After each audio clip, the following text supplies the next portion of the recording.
இன்னார் தான் படிக்கணும், இன்னார் படிக்க கூடாதுன்னு ஒரு காலத்துல நம்மள ஒடுக்கிட்டு இருந்தப்போ, என்ன படிக்க கூடாதுன்னு சொல்ல நீ யாருன்னு கேள்வி கேட்டு சிலர் கட்டமைச்சு வச்சிருந்த விதிகளை எல்லாம் உடைச்சு எல்லாரும் படிக்க வழி அமைச்சு கொடுத்தது திராவிட இயக்கம் தான்.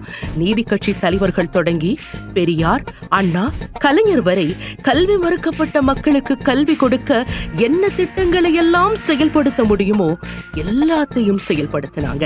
அப்படி திராவிட இயக்க தலைவர்கள் வகுத்த பாதையில் சற்றும் மாறாம தமிழ்நாட்டு மாணவர்களோட நலனை மட்டுமே யோசிச்சு ஆட்சி நடத்திட்டு இருக்காரு நம்ம முதலமைச்சர் முத்துவேல் கருணாநிதி ஸ்டாலின்.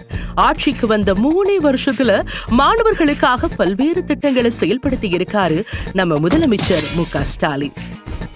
புதுமை பெண் திட்டம் மூலமா உயர்கல்வி படிக்கும் மாணவிகளுக்கு மாதம் 1000 ரூபாய் கொடுத்துட்டு வருது நம்ம திராவிட மாடல் அரசு. மாணவிகளுக்கு மட்டுமா, மாணவர்களுக்கும் இருக்குன்னு தமிழ் புதல்வன் என்ற திட்டத்தையும் அறிமுகப்படுத்த இருக்காரு. மதிய உணவு திட்டம் கொண்டு வந்தது காமராஜர்னா, பசியோட பள்ளிக்கு வந்து குழந்தைங்க படிக்க கூடாதுன்னு காலை உணவு திட்டத்தை கொண்டு வந்து மாணவர்களோட பசி போகினது நம்ம முதலமைச்சர் மு.க. ஸ்டாலின் தான்.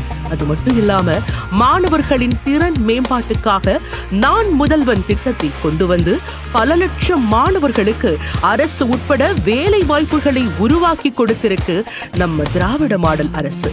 அரசு பள்ளி மாணவர்களுக்கு எட்டாக்கணையா இருந்த ஐஐடி மாதிரியான உயர்கல்வி நிறுவனங்களுக்கு அனுப்பி வைக்க அனைவருக்கும் IIT-M திட்டத்தை கொண்டு வந்ததும் திராவிட மாடல் தான். நான் இருக்கிறேன், நீங்கள் படிப்பிலே மட்டும் கவனம் செலுத்துங்கள்.